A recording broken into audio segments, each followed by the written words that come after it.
Hello, everyone, and welcome to another Firms Consulting podcast. Today, we have a very interesting and a very accomplished guest, Bill Madusoni. Thank you for joining us, Bill. Nice to be here. So, I don't want to butcher Bill's background because he's got one of the most interesting backgrounds I've read. So, I'm going to let Bill do an introduction, talking through his background, his career, and then we'll get into the podcast. How does that sound, Bill? That sounds fine. Whenever you're ready to go.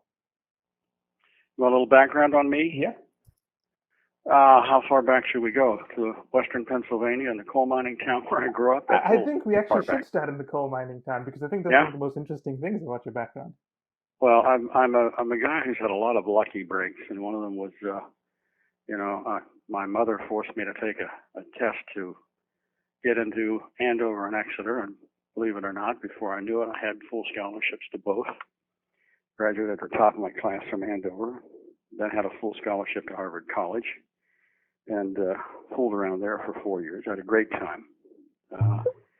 Long and short, went out to Colorado, taught, got into stocks and bonds, and then went back to Harvard Business School because I didn't know what else to do.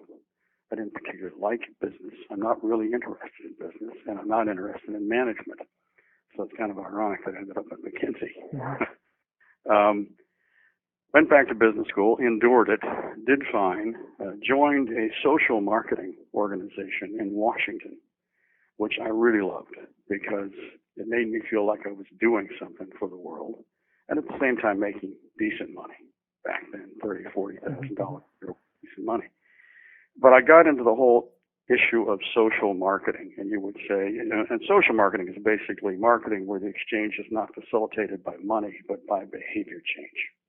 People have to get have to take their blood pressure medicine, for example. They have to get their breast examined. A lot of it was health care. But there were other issues too, environmental issues, etc. But behavior change was the exchange. Taught me how to think about product, price, place, and promotion differently than I had learned in business school. And believe it or not, that's how I got into McKinsey. Because I didn't interview at McKinsey when I left Harvard Business School. But I learned this, how to sell intangibles. And selling consulting is, it's a very intangible, ephemeral product, even though we try to tighten it up with value propositions, etc. It's still, tell me again what you're going to do for me. How come I can't do that myself? I learned that as a social marketer after I got out of Harvard Business School. Long and short, I took a job with one of my clients, which was United Way of America. Ended up writing all the football spots that were on the TV for years. I'm Franco Harris from the Pittsburgh Steelers. I love United Way, etc. I loved it. I mean, I just had lots of fun. Dated Dallas Cowboy cheerleaders. And what more? And sounds like a good life. Yeah, it was a good life. I was a bachelor, driving around my Mustang convertible. And McKinsey, a headhunter from McKinsey shows up one day and says, "We're looking for somebody to help us market McKinsey. BCG is beating us to the punch in the Harvard Business Review. They've got ideas. We're starting to look like a dinosaur. Can you help us?" And I said, "No. I'm having way too good a time here in Washington." They came back 6 months later and said, "We really would like you to consider this job. We'll double your compensation. And you might even make a partner in this position." And that's not happened at McKinsey before. And at that point, I said yes, because I realized I had to get out of charity and philanthropy. You can't stay in that sector too long. So I went up and joined McKinsey. There was no job description. Ron Daniel, the managing partner at the time, said, "You write the job description. You figure this out. You're a smart guy." They wanted me because of my background, and they really did want me to figure it out. And what I figured out was you don't manage a function like marketing at a consulting firm, especially McKinsey. How are you going to manage Germany, right? These guys are headstrong. They've got their own little fiefdoms. I'm going to walk in and say, "Here's how we ought to market McKinsey in Germany." What you do, so you don't approach it as a management task. What you do is you find guys to make history with at McKinsey. And I was lucky enough to have guys at McKinsey with whom I could do that. And to come back to the poor boy background, there were a lot of young partners in McKinsey, young senior partners in McKinsey, who had poor backgrounds as well. They were go-getters. They were trendsetters. They were willing to change things and shake things up back in the early 80s when I joined McKinsey. Fred Gluck, who was about to become managing partner in 6 or 7 years, grew up in a 2-room apartment in Brooklyn with his 5 or 6 sisters and brothers. There were other guys from different parts of the world. Herb Hensler, who became a very powerful person. Came out of World War II with tuberculosis. Struggled. Wow. You had guys like that, and guys like Ken Omai, and guys like Tom Peters and Bob Waterman, and they all became my friends as well as clients at McKinsey. And we made history together, with In Search of Excellence. Omai wrote 37 editorials for the Wall Street Journal, and he did it with conviction and real insight. He walked into my office one morning and said, "I'm angry." And I said, "Why are you angry, Omai son?" He said, "Because In Search of Excellence isn't that good a book. I had better ideas." I said, "This is typical of McKinsey, these guys have such egos." And I said, "Well, what's your idea?" He said, "There's no trade deficit with the United States," because that was the big issue. Yeah. And I said, "Can you prove that?" And he said, "Yeah. All I do is add up what the U.S. sends over to Japan, and then I add to it 50% of what they make there, because they only have 50% of the equity in those companies. And then I divide it by the population of Japan. So on a per capita basis, I do that in Japan than I do in the United States. And guess what? Japan consumes more American goods and vice versa. It was in the Wall Street Journal within a week. And a very controversial viewpoint at that time, right? Absolutely. But not only controversial outside McKinsey, but inside. And this was about the time of the RoboCop movies, if I'm not mistaken. Probably. Yeah. And certainly, we up to that point published in Harvard Business Review. But I got to know people at the Journal. I liked them more, and I thought that was a better place for McKinsey. I'll come back to that later because I was trying to reposition McKinsey. In any case, the Omai's article runs. The first call I get is from the partner handling Motorola out in Chicago, who says, "What the hell are you doing? Who is that guy? And what's he doing publishing this crap in the Journal?" And I said, "Mike, that's your partner. He's a senior partner. He runs the Tokyo office. And if you got a different and better point of view, let me know. I'll get in the Journal again." No more discussion on that, because we're not going to muzzle a partner. Yeah, makes sense. And we positioned Omai as a guy who was not speaking for McKinsey. He was a senior partner of McKinsey, but he wasn't speaking for the firm. And that was one of my first policy moves, was to say, no one speaks for McKinsey. But if you got something to say, you speak out. And eventually you had guys like John Sawhill, another good friend of mine, writing out to break up the big oil companies. He said it made no sense to have integrated global oil companies. Again, the same reaction. 5 partners from the energy practice call me and say, "What are you doing?" Within 2 weeks, Sawhill was invited into every boardroom of every major oil company around the world. Why? Because he had something to say that wasn't the kind of, rerun economist stuff that consultants publish. And the same with Lowell Bryan when he wrote Breaking Up the Bank. Again, why are these big integrated banks? Why are they necessary? Management should break them up themselves. So we started a tradition there. But to come back to Omai, my point here is I approached changing communications and marketing at McKinsey by really finding guys who had courage and had insight and wanted to do something. And of course, everybody tries to jump on the bandwagon later. But I was fortunate to have guys like that around me. And they were only, Lowell Bryan was my age. Sawhill was maybe a half generation ahead of me. Same with Omai. Gluck was a full generation ahead of me. But I was sort of between the senior guys really making it happen at McKinsey and the next generation. And the long and short of it was in 2 years, I was elected partner of McKinsey because we made something happen. You could ask, well, what were you trying to do in general? And what I was trying to do was make McKinsey a non-consultant. We were fortunate to get an article in Fortune magazine around 1982 or 3. When you say fortunate, I'm guessing you never were in Fortune before that. We were in Fortune, but we were mentioned. Okay. And we were mentioned, for example, in an article about BCG that said BCG is stealing McKinsey's lunch. It's got the big new ideas on the experience curve and the 4-box matrix. Where's McKinsey's ideas? McKinsey's idea was a 9-box matrix. Well, that isn't going to do it. you know. So my friend Walter Keishel was over there. We'd gone to Harvard Business School together. And he was a smart guy. He was also Harvard College, Midwest guy. And he said, I want to do a story on McKinsey. You can't tell me what to write, but you got to give me access. So I trust him. And he came back with an article called Corporate Strategist Under Fire. And basically it said, McKinsey has come storming back with a host of new ideas, leaving BCG behind. And most important, it has tremendous client relationships. Everybody loved the article. Mm-hmm. And in particular, they loved this illustration of all these boxers in a ring. Mm-hmm. Booz, Bain, BCG, McKinsey. In the middle of the ring, there was McKinsey, twice as big as every other boxer. Mm-hmm. You know, it had vanquished its competition. You know, people wanted copies of the picture and all that sort of stuff. But if you read the article carefully, it really was saying that consulting is not so good. It's a bunch of ideas. Mm-hmm.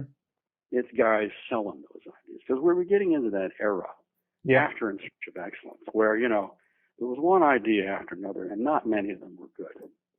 It wasn't Oh My examining trade and what's going on in the world. It was people, you know, with theory.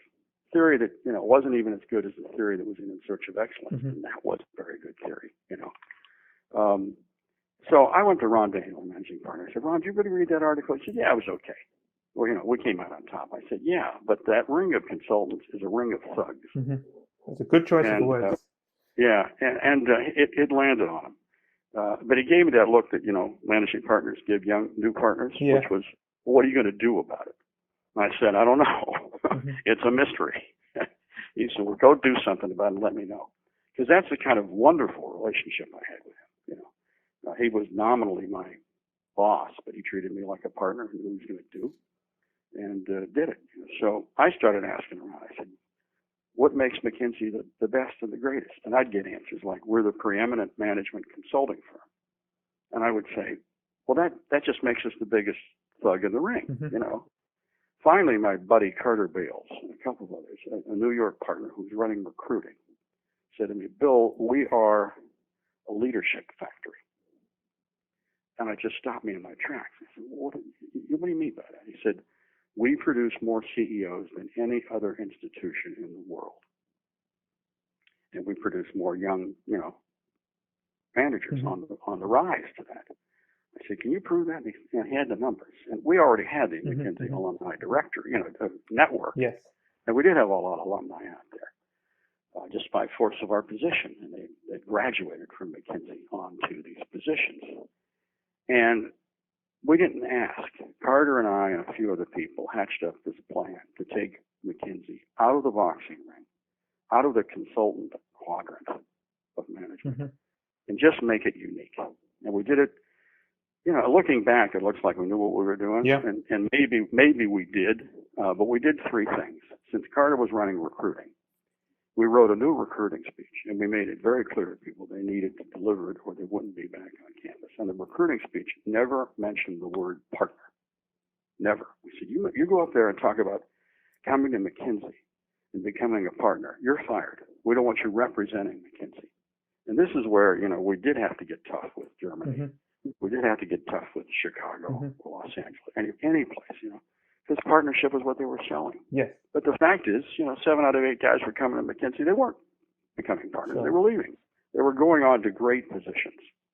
The second thing we did is we really beefed up the alumni network. And this didn't take a lot of work because it was already strong. But we made sure that any partner who left McKinsey had 7 job offers. We just said, that's the number. Don't ask us why that's the number. That's the number, you know. And we really invested in alumni relationships, mm-hmm. alumni relations. I took it over as part of marketing. You know, why? Yes. Because it is part of marketing. We hired some really good people into the position, and we really started working our alumni in the sense of saying, so-and-so has decided to leave McKinsey, you know. Here, he's terrific, she's terrific, et cetera. And then the third thing was we really started to go down to the Wall Street Journal more often. We kept writing for the Harvard Business Review, but Harvard Business Review is where the thugs write. Right? Mm-hmm. They don't write for the Wall Street Journal. They don't write for the Financial Times. And we, you know, as I said, Omai published 37 editorials all of his own. Mm-hmm. He went on to the editorial board of the Asian Wall Street Journal at Bob Bartley's request. And the Wall Street Journal was a new forum for us where we didn't sound like consultants. We sounded like people who knew some issues where it was appropriate for us to comment. Yes. Now, these were not social issues. We weren't writing about abortion or Sure. something like that. You know, we were writing about trade. We were writing about integration and whether it makes sense in the energy business or in the banking business. And it made a big difference. So those three things, you know, the new recruiting speech, the Alumni Network, and the Wall Street Journal, together added up to McKinsey being a unique institution. So much so that 2 years later in Fortune, there was a cover story. And the headline was something like, who produces more CEOs, GE or McKinsey? Yes, I actually An remember old article. that edition. Yeah, and I don't even remember who won, you know, but it didn't matter because that was a different boxing ring. It had GE in it, IBM, McKinsey. It had changed the conversation. It changed the conversation. Now, I think, you know, in the late 90s, I think with Gupta at the helm, and, you know, the firm getting bigger, and I was gone by that point, we slipped back into the consulting ring. And it's hard to stay unique, you know, but as Mike Porter says, strategy is not about being the best, it's about being unique. And he had it, and McKinsey had it there for a while. Anyhow, I'm going on. No, I think it's amazing. I mean, what surprises me in a good way is that a lot of the stories you talk about, they almost craft the culture of McKinsey, which is, you know, why McKinsey is the way it is. And a lot of the things you read about in journals and, you know, all these books about McKinsey, they almost have a very superficial interpretation of what makes McKinsey McKinsey. Yeah. They talk about the toolkits, the methodologies, the training. That's not the soul of the company, right? No, it's not. And I thought this last book on McKinsey, what was it called, The Firm? Oh, there's so many of them. Yeah, it missed it as well. It's hard to capture it. I mean, you had to, you know, I hate to say it, you had to be there. And I think we were all aware that when Marvin Bower died, it was going to be very hard to keep that culture because he embodied it. I mean, he literally embodied it with every training program. I was very fortunate to have him as a friend. Yeah. I spent a lot of time with Marvin and you know, visited him when he was growing very old in Florida, and, you know, helping him write a book and then telling him not to publish his last book, which hurt him. But, you know, I was trying to preserve his reputation. But that's the way we were at McKinsey. We were friends as well as partners. So you talk about the influence Marvin Bower had on McKinsey, and one of the things I always tell people to do is, if you want to understand McKinsey, go and read Marvin's old pieces.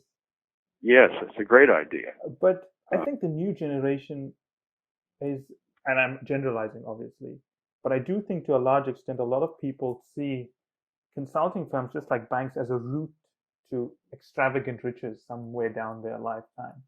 I think the examples of of the little things Marvin did that preserved McKinsey's culture or enhanced it, maybe is a better word. Yes, there are examples of what Marvin did.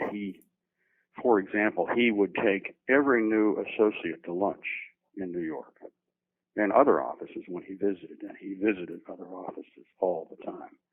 But when he'd take them to lunch, he'd watch them order lunch, and then he would point out that if they ordered from the a la carte side of the menu, it's more expensive than if they ordered the price fee lunch, you know? Yes. And associates never walked out of lunch without noticing that Marvin paid attention to cost. So it's the blue plate special, it was called then, right? Yeah, the blue plate special. Which we no longer have these days. No, and the other thing he did is he wouldn't fly business class, or in our days it was either first or coach. Yeah. Marvin flew coach. He even flew coach on partner conferences. You know, you'd get on the plane and you're walking up. You remember you used to sometimes have to walk through coach to get the first class? Yeah, I remember that. Planes, you'd pass Marvin sitting there with his wife. And how do you think you felt? And yes. That was Marvin, though. But it was more than that. He stressed the idea that we serve our clients first, second, and third, and then we serve the firm, and the individual comes sixth or seventh. And he did it in a way that didn't mean individuals weren't really important to McKinsey. He saw each individual as an embodiment of McKinsey, just as he was. But he was always fundamental. He was always sound. One day, I took care of all the policies, particularly policies having to do with marketing. Mm-hmm. And somebody pointed out we didn't have a policy on giving speeches. And my first reaction was, we don't need a policy on giving speeches. Yes. Figure it out. But I kept getting the request. And so finally I wrote this policy on speeches, and it was stupid. It was, it was all about how important McKinsey was. So don't accept speeches that, aren't important. Yes. Enough. And I took it into Marvin. I said, hey, Marvin, would you give us a quick look? And he looked down at it. He was probably about 83, 84 at the time. And I could just see him looking at it. And then he looks up at me, and he's got this high-pitched, squeaky old voice. And he says, Bill, this is fine, except maybe you ought to point out at the beginning that the first thing to consider is whether you have anything to say. A very obvious point in hindsight. And I just picked up the policy and said, thanks, Marvin, and walked out there muttering to myself, what a fool you are, Bill. Of course that's the thing to ask, and ask it 2 or 3 times, but don't ask it in the sense of, is the audience important enough for you? Ask it in the sense of, what do you have to say to these people that they'll remember, that will be helpful to them? Then you can consider, can you do it, et cetera. That's Marvin, and those are the kind of examples. There were thousands of them. So basically, it wasn't principles; it was the little actions. Yeah. Which sort of snowballed into principles, I suppose. Right. And he never let me use the word marketing, for mm-hmm. example. It was always building the reputation of McKinsey. Marketing just struck him as unprofessional. Which I agree with. Yeah. When you see what's going on today, In any case, he was just, and it permeated that whole generation of partners that we had then. Those guys that were half generation ahead of me and the ones that were behind me. It was a great environment for me. And, McKinsey was truly my home. Look, you've raised so many interesting things that I feel a little bit like it's Christmas time for me. So I'm going to just open the big boxes first, if that's okay with you.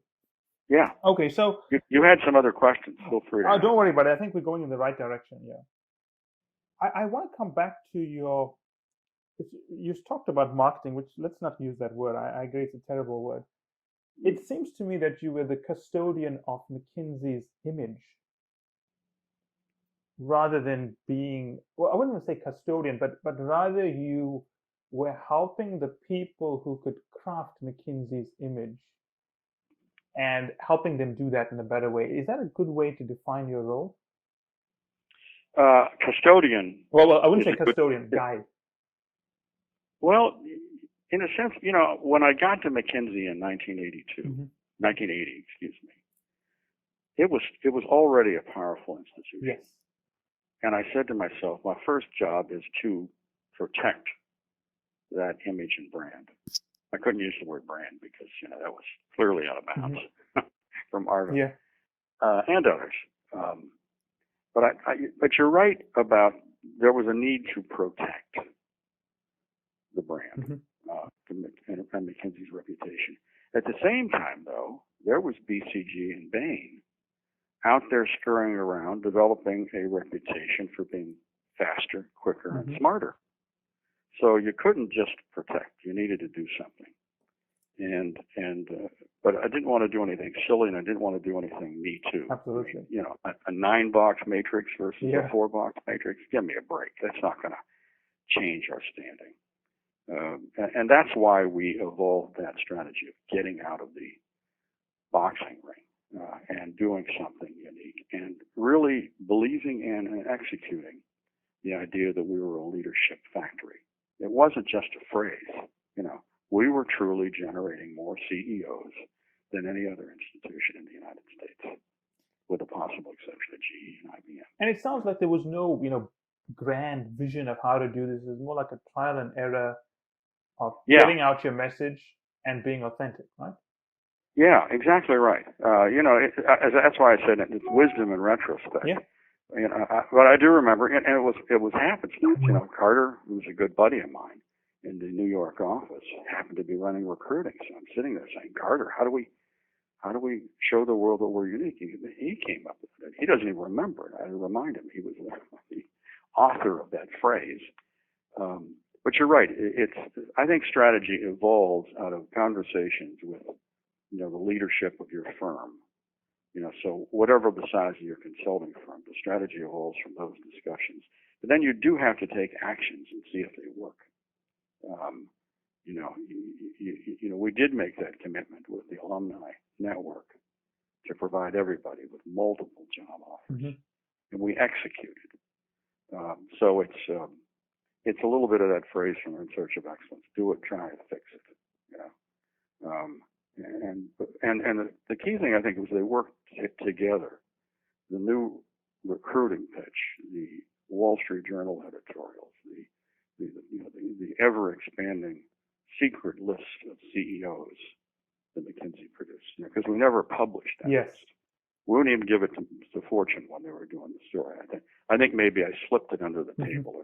It was deliberately written in pencil or something, and the silly things you do. But it was those things added up to something. I think if you're in a consulting firm and you truly, have an idea of how to reposition yourselves, then you got to sort of take some actions, see whether they work, double down on them. So at that time, you had, I would say, maybe influenced a generation of partners from the 80s, 90s, and all the way to 2010, right? You mentioned. Well, I don't. Yeah, go ahead. You obviously left McKinsey and went to BCG at a certain point. Yeah, I didn't go to BCG directly, but in 1999 I left McKinsey. Okay, so 1999 you left McKinsey, and then you went to to sell a firm, if I'm not mistaken. That's right, a firm called Mitchell Madison. I left McKinsey to join Mitchell Madison.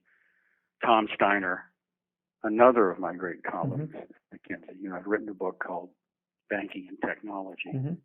I gave him the subtitle, which was Creating Value, Destroying Profits. Because all the banks were, investing heavily in technology, but they weren't getting competitive advantage from it. They had started a firm called Mitchell Madison. Tom called me and said, I hear you're leaving McKinsey. I said, yep. He said, join us. And I said, why? He said, well, because truth be told, we just hit about 200 million in revenues. The partners aren't getting along. We're not keeping our competitive position. We're losing our bright young people. Help us sell this place. I said, I've never done that before. He said, doesn't matter. You'll figure it out. Kind of like Ron Daniel 20 years earlier. Yeah. So I walked across the street to Mitchell Madison, and the very first thing was a meeting with Donaldson, Lubkin, Jenrette. Yeah. Discussing how we were going to sell Mitchell Madison. And they didn't get it, of course. It was just like anybody, trying to figure out what McKinsey's like. They didn't really understand what Mitchell Madison was about. But we managed to sell the firm over the course of a year and a half or so. We managed to sell it for almost 2.5 times revenue. It's close to 3. And that's quite significant. That's pretty good. But I almost see a pattern here. I mean, you take things that you haven't really been trying to get, sort of come to you, and you make it work. For example, you went into McKinsey, right? Yeah. They came to you. The age-old argument is that only someone who's steeped in McKinsey's values should be, guiding our positioning amongst clients. But you came in, and obviously did a pretty good job. Do you think that gave you some kind of advantage, not being weighed down with some of the older thinking? I think you do have an advantage of not being weighed down when you come in from the outside. But at the same time, you've got to truly understand where people are coming from. You've got to, for example, when I joined McKinsey, I read Marvin's book, Perspective, which was distributed only to partners. At least twice, if not 3 times. I read it and respected it so much, I had to ask myself whether I was good enough to be joining a place like McKinsey. So, yes, you have to be willing to forget the past, but at the same time, you better understand it and you better respect it. And believe me, I respected it more than most of the older partners. I knew what its essence was. And I also really worked hard at understanding their current trove of intellectual capital. Again, Carter Bale said to me, "Do you really want this job?" And I said, when I was coming up for the interview, and I said, "Yeah, I do." He said, "Well, here are the current staff papers of the firm. There are 12 of them. Imagine, all of McKinsey's knowledge in 12 staff papers." And I took them and I read every one of them. And you can't walk into a room and not really get where the place is coming from. Yes. But then at the same time, you need to figure out how you're going to leverage that, do a little jujitsu, and move on to something else. Move on to that leadership factory idea. And the leadership factory idea was just around the corner for McKinsey. They already had a strong alumni network. So it's a matter of, you can't come in and be a bull in a china shop. I'm not that kind of person. But you do need to leverage the fact that you are new. The analogy that comes to mind is a person who is growing up. You're still the same person, but you've got to adjust to the changing culture, mood, and so on. But you've got to preserve your personality. Yeah, you do. Exactly.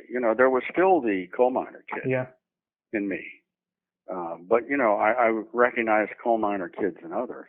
McKinsey, there were a lot of people there who shared my sort of awe of the place and what we had accomplished.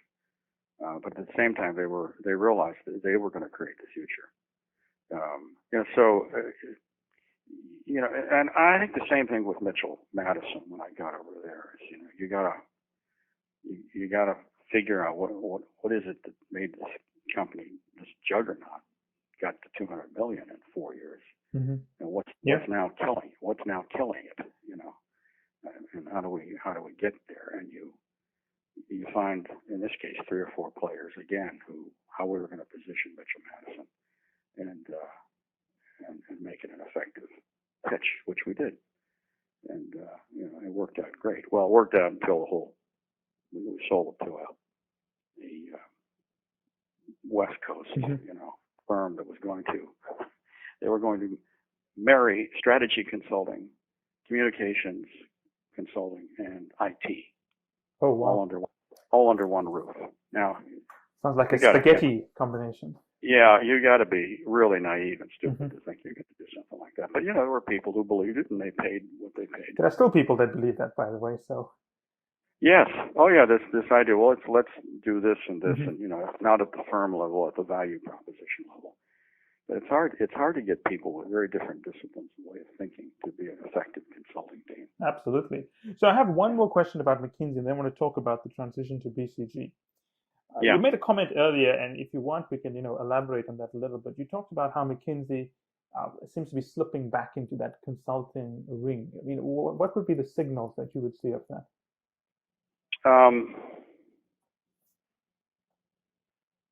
The signals to me are, where is the uniqueness? Where is the distinctiveness for McKinsey today? When you pick up a McKinsey quarterly, does it thrill you? What have they done recently? Is there a new version of the McKinsey Global Institute, which we've put together in the late 80s? Is its size just making it so much of a behemoth that it can't be distinctive? Now, I don't think that's the case, and I think the recent managing partners have understood this and are certainly in several ways trying to take the firm back to Marvin's values and principles. But I think it needs to, and it's I guess they're trying to go forward by playing around at Davos. And so experimenting to see what works. Yeah, but playing around at Davos to me is playing around. It's not. That organization has become a parody of itself. Yes, it's too big. And certainly self-important. And what are they really doing? What are they accomplishing? McKinsey sort of, I must admit, I'm out of touch with them now. Sure. But I would look at, distinctiveness Mm-hmm. to say what's truly distinctive here. So again, the heart of strategy. Yeah. And as you said, that strategy will come out of somewhere and will get crafted together and then executed. Okay. So let's move into BCG, right? I mean, so you joined McKinsey at a time when the clients and McKinsey felt BCG was having more of an impact. You go full circle, and then you end up at BCG. And how did that happen? Did they come to you? What was the sequence of events? They heard I was leaving. I'm trying to remember, to tell you the truth. It's okay. You can just give the highlights. They somehow knew that I was leaving Mm-hmm. McKinsey because word got out that Rajat Gupta and I were not getting Mm-hmm. along. And if you don't get along with a managing partner, Absolutely. you got to be prepared to leave. And I became prepared to leave, and I was stale. Anybody who thinks they can be in a position for 20 years and not be stale, even though I had each year there were 3 or 4 eras. Yeah. Where at first it was external communications, then I took over knowledge management and all of our internal communications, then alumni, then competitive analysis. So my job kept getting bigger and bigger, and I had 50 people or so doing this stuff, and but I was stale, so it was time for me to leave. And with Rajat at the helm, I realized I should leave. And I think it was George Stock and I who got together because I always respected George. Mm-hmm. He's a really good thinker. He is, yes. Yeah, and we met in Toronto. He said, "Do you have any interest in joining us?" I said, "Yeah, But then I went off and I joined Mitchell Madison. And then when we accomplished the sale, it was time for me to go because these guys were not serious about building knowledge, serving clients, doing whatever. It was an act. And I sent a note to George saying, "I'm selling my stock. You want to talk again?" And he got right back. And before I knew it, I was meeting with Carl Stern, George, and the managing partner to be Hans-Paul Berkner in Chicago, and we quickly decided I would join BCG as a partner and work with George on what BCG called the IMC, Innovation, Marketing, and Communications. And I joined BCG and liked the work, the thinking, because it was very strong. BCG had a much stronger microeconomic underpinning to it and work for clients. And it truly served the companies, not just the CEOs. Yes. I once said to Ron Daniel, "Ron, does McKinsey serve the CEO or does it serve the company?" He said, "I'm not answering that question." I said, "Why not?" I think he's already answered the question. Yeah, he did in his answer. McKinsey serves CEOs. And quite successfully. If you're going to be a leadership factory, what the hell else are you going to do? BCG served the company. The CEO was, not a necessary evil, but certainly not. Nobody bowed down to him. Even the guy paying the bills. BCG was there to find the truth, the microeconomic truth, the strategic truth. They took great pride in that. And guys like George Stock were just phenomenal, and great fun as partners too. Again, we became partners, and I did the same thing that I did at McKinsey. BCG, I think, did want me to manage the function globally because they thought that's what I did at McKinsey. And I kept trying to tell them, "Look, no, I've got to find 10 guys from around the world, and we're going to do great new things together," which is what we began to do.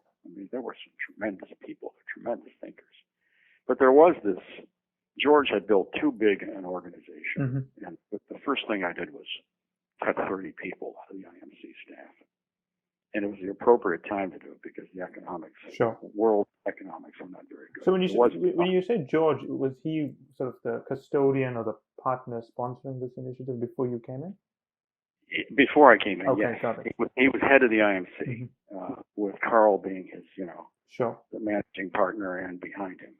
I came in totally as an equal in the sense that, George and I are going to co-run this. Yeah, makes sense. And then pretty much I took it over.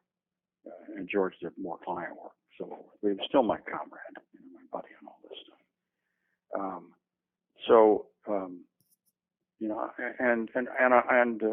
I learned, we learned from each other because I think he had some real good ideas about how to, in fact, make sure that innovation in thinking got fed into marketing and then got fed into communications. That was the whole idea.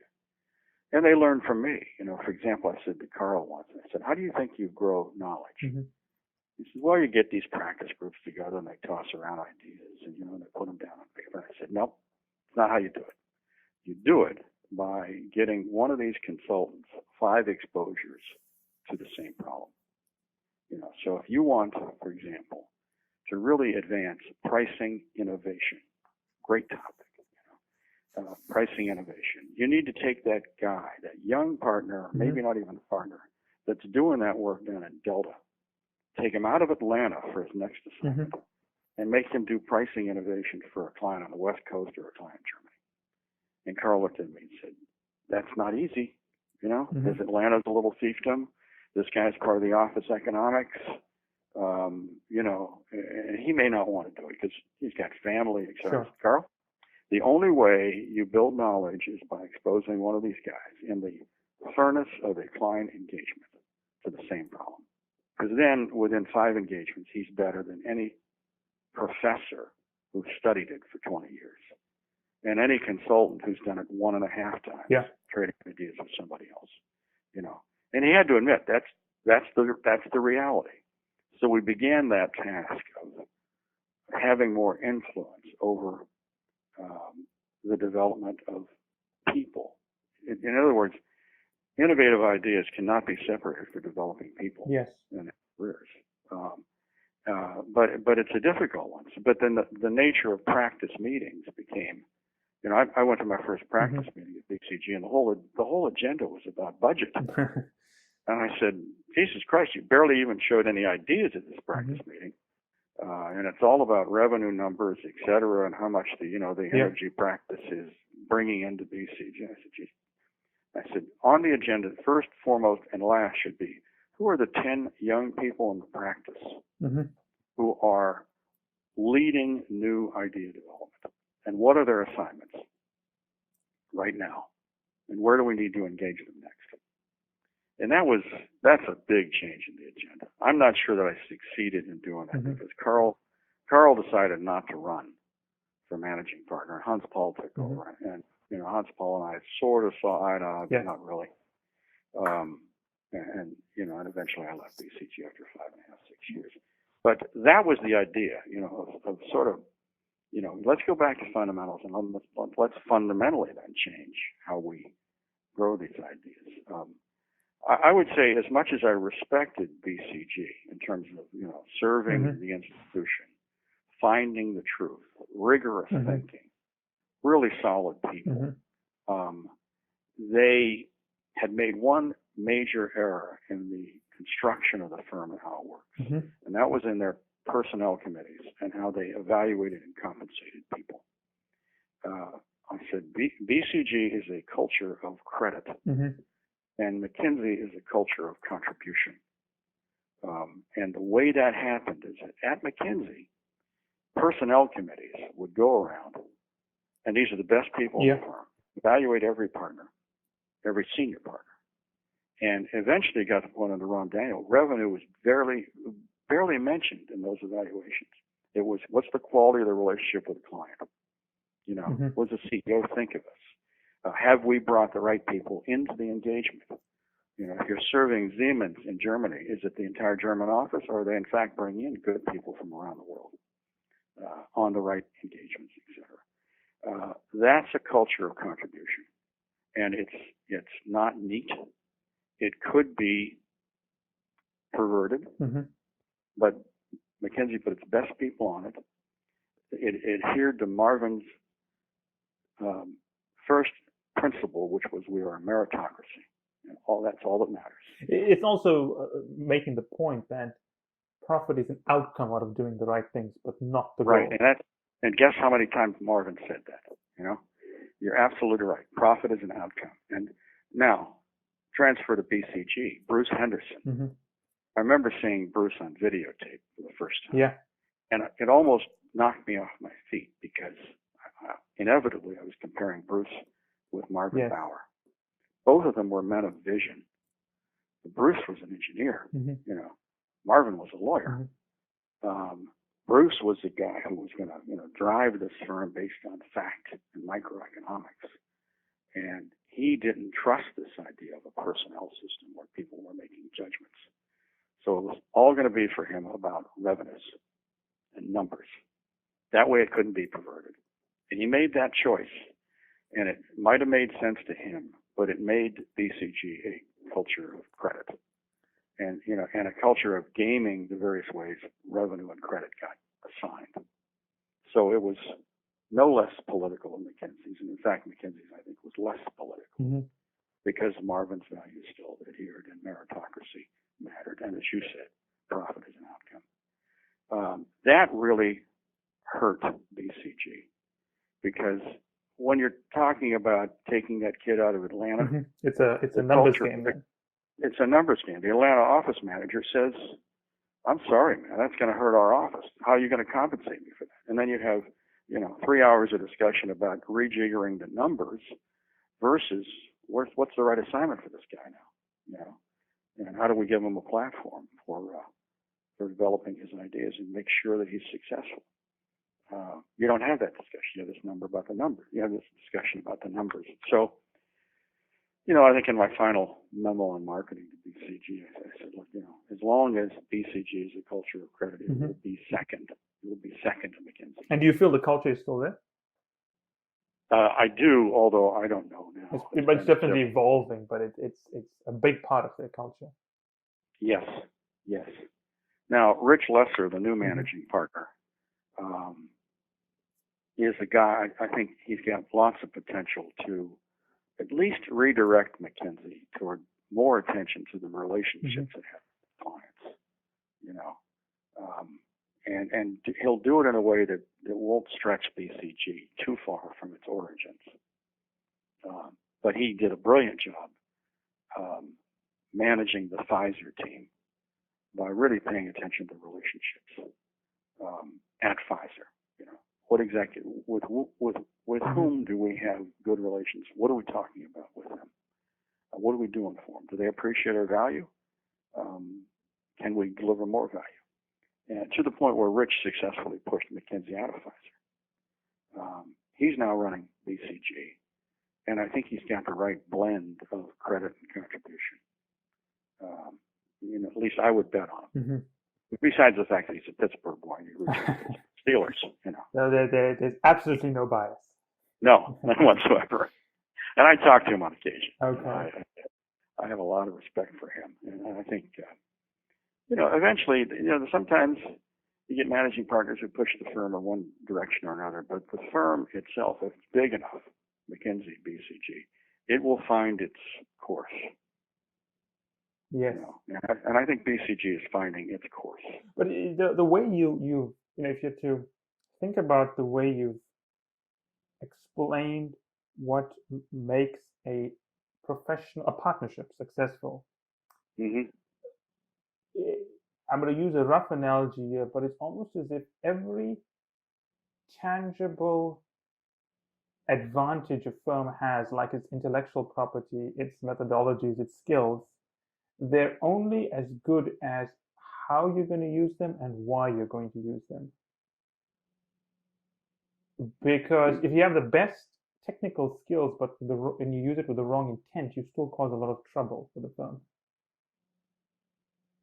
I'm not sure I'm following this. Restate that just so. Sure. So what I'm saying is that if you had a company that took all of McKinsey's hard skills capabilities, all its research, all its knowledge, all the databases, all the benchmarks, and so on, right?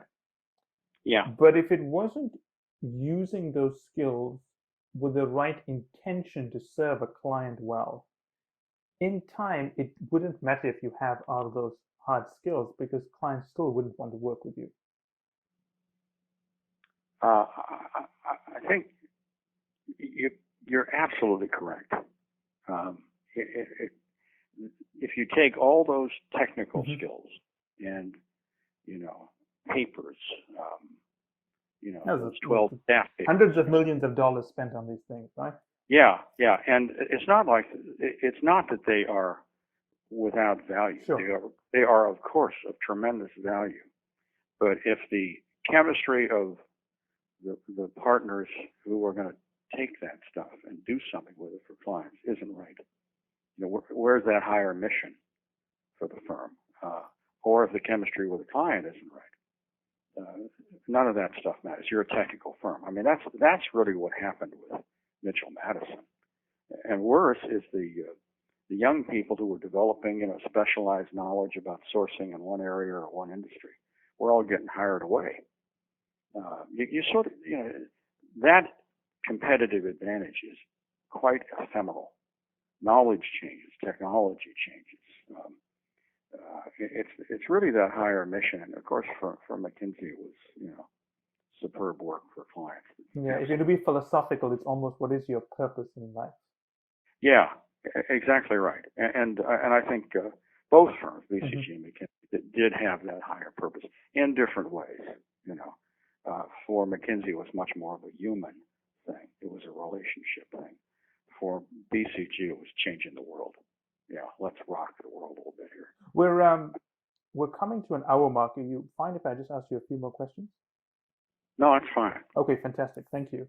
So let's talk about your current work. You run a firm now advising on similar to the work you did at BCG and McKinsey, right? Yeah. And what's the kind of ethos of the firm? What is the kind of work you are doing and so on? The ethos of the firm is still my new firm, the Glass House Group, is still pretty much how do these people have a chance to reposition themselves to deliver more value, to attract more talent? If they do, then I'm interested in the assignment. But I'm real interested if I gauge that their willingness to change is very high, because repositioning yourself is one of the scariest things in the world. Yes. Jeannie Duck, a wonderful partner at BCG, wrote this book called The Change Monster. And she said, you go up this, that roller coaster, and you think you're going up and, click, click, click, click, click, and you get to the top and you're all ready to go down and make this big change, and then you back down. And it's real hard to have the courage to reposition yourselves. But I would say I'm looking for those assignments where I can take people out of the boxing ring and find solid new positions. It's 10 o'clock. And I'll give you an example with Tapestry, a firm I've been working with in the Boston area, who works all over the world. They had been doing tremendous work. I would call them super facilitators. They get people in the room, mostly peers. For example, the heads of the audit committees of major boards of major companies, or the non-executive chairman of those boards. They get them in the room and they talk about best practice, and they talk about the toughest problem, and so forth. And they pre-brief and they debrief and send out very dense papers. And the people who come to these meetings, which repeat themselves twice a year, if not longer, usually at dinner, etc., and then an all-day briefing the next day. And they talk a lot. Tapestry doesn't talk that much. They facilitate. It works. It's a great product, and big professional firms, people who attend the meetings don't. It sounds like an early version of Davos. Yeah, but it's more. Yeah, it is, but you have one big sponsor, EY. EY is a very big client, Tapestry, and I'm not telling you secrets. This is published. EY is quite happy because they're seeing what's on the minds of the chairman of audit committees, and that's invaluable knowledge. They're building their relationship, etc. But then one of the chairs of those audit committees, who ran a pharmaceutical company in Europe, his real job, said to the head of the firm, we have a big problem in Europe. We get these drugs all the way through to approval with the European Medicines Agency. But then the drugs, even after approved, need to be bought by the buying agencies in Germany, in France, in Italy, because that's the way the German healthcare, that's the way the European healthcare system. And those buying agents say, I'm glad the drug's approved. I'm glad you spent $1 billion developing it, but it's 10 times as expensive as the old drug, and I don't see quite 10 times the benefit. Therefore, I'm not buying it. No, that's not very good. Mm-hmm. And this guy said, can Tapestry help us? And the guy running the firm said, I don't know. But long and short, Tapestry did help him. This time they didn't get peers in the room. Mm-hmm. They got enemies in the room. Even better intelligence. What's that? Even better information. Better information. And it took a year just to get him in the room, Yes. But then they developed a new framework for evaluating drugs. And people agreed the information that would be needed for that framework. And then they piloted 3 or 4 drugs using that framework and said, would this drug get an early go or an early no? So you might save $500 million on developing the drug. And all that worked. They made something happen to the point now where Europe is gradually adopting this new approach to drug development. And God knows when you new approach to drug development. There are 3 drugs for Alzheimer's disease in the American system right now. 113 have been turned down. Same problem. To the point where drug companies aren't even investing in the drug. That's a problem. It's not a problem that McKinsey can solve because it serves one client at a time. It's not a problem that Davos can solve because all they do there is get together and talk. Yes. They don't work the problem. It's advertising. So what? Pardon me? It's basically a place to be seen. Yeah, exactly. And so I said to George Goldsmith, who heads this firm, I said, and founded it, I said, look, this is very different work than what you were doing. Do you guys have the courage to do this second kind of work? And how are you going to expand that and sell it? What kind of people will you need to bring in to do it? Because it's really, a combination of systems dynamics, scenario planning, still heavy facilitation, but now with enemies rather than peers. It's not late night cognacs. And it's active experimentation. I said, are you ready to move the firm from left to right? That was my repositioning for them, And I reminded him of Donald Schoen's brilliant definition of strategy, which is the active, synthetic skill of imagining the future and inventing ways of bringing it about. I said, that's what Tapestry needs to aspire to be able to do. And we developed a new positioning for the firm, and if you go to the website, you could see it. But, that's the kind of work I want to do. Is thinking about how to reposition these companies, and it can be done in all of them. I had a great conversation the other day with a guy who runs a $50 million public relations law firm in Washington, and we talked about what he really wants to do in its public strategy. And I need to unpack that phrase for you, but it's I won't do that now. But it's repositioning professional service firms is a lot of fun, but it's also intellectually, and it's using a lot of those old concepts from spatial strategy. Remember spatial strategy? It was a very good discipline, and you got to figure out the spaces and the dimensions of the space. And dimensions are really buying factors and relationship factors, and would you go back to Tapestry, the dimensions are very different from the first type of work and the second type of work. In any case, that's fun work, and that's about the only work I'm doing because none of the other stuff is interesting, and I've made enough money, and I want to relax. But I like. There's nothing wrong with that. Yeah. No, but I like the intellectual challenge. But I'll tell you, it's hard work. Once you sort of get the positioning right or the new positioning right, that's a third of the game. Getting the people strategy right, and figuring out how you in fact do need that technical base you talked about, but marry that to the larger mission, so that it gets in the proposal the right way. That's really hard, because you are going to have to probably get rid of some current partners. You ready to do that? And it's very easy to also drift, right? Pardon me? It's also very easy to actually drift off what you plan to do. Yes, Yes. Because this is so intangible. Sometimes you don't even know you've drifted. No, you don't know you're drifted, and the client comes back and says, let's just have one of these dinners because we're paying for it, and you guys know how to do it. You can do it in your sleep.